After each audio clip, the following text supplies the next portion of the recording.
Previously on Historical Geocaching. My wife and I are visiting the Jamestown Settlement Living History Museum in Virginia that recreates the life of the early English colonists. Most recently, we've explored replicas of period ships that brought the settlers across the Atlantic Ocean.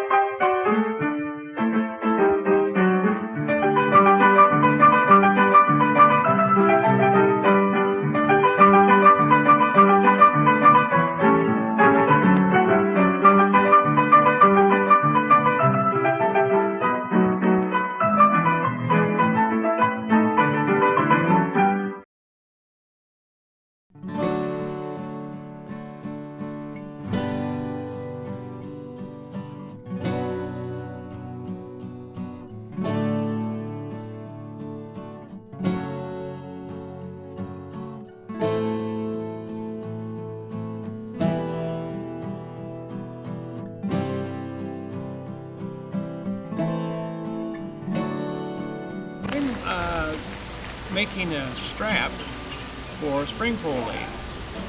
There's one over there, and right now he has rope on it, but he wants a leather one. So I've got one here, but I don't have a big enough towel. I've got to put two pieces together, and I'll sew them. That's the way to bind them together, is to sew them. And I'm working, and the thread will be, it's either flax or hemp. And it's going to come from England. They're not producing things like that here yet. Just like they're not making leather here yet either, not until about 1624. That's when they'll start producing leather here in Virginia. So it's all coming in from England.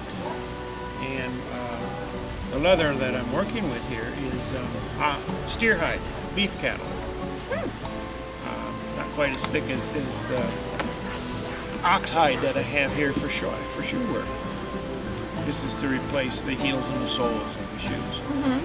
For the bottoms, the uppers, calf skin. General purpose leather. And then I have other leathers to do different jobs. This is pigskin. It's strong leather. It's dyed black. Leather can be dyed any color, just like that.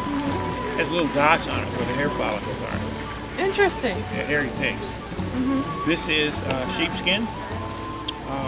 Purses, pouches, bags. And this one is kid skin. And it has been dyed red. Just makes it, both of those factors make it very expensive. So you use it for things like ladies' gloves, book binding. I don't think I'd be using it here, but it was a leather that was available. Okay. You've got to be wealthy to own books. Yeah. The governor might have books, but I don't think anybody else really does. This is made from the steer hide. This is called a baldric, and this is to carry a sword in loops like these that run along here. It carries the sword scabbard and the sword, and this goes over your shoulder, as opposed to a sword belt, which would be around your waist. But in either case, you're going to have your sword positioned, so you just drop your hand and it's right there, and the helmet ready to drop. Be ready to go. Needles, they came from England also. And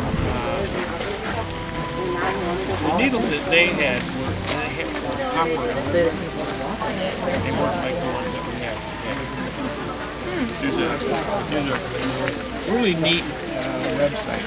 It's called Mudlarking.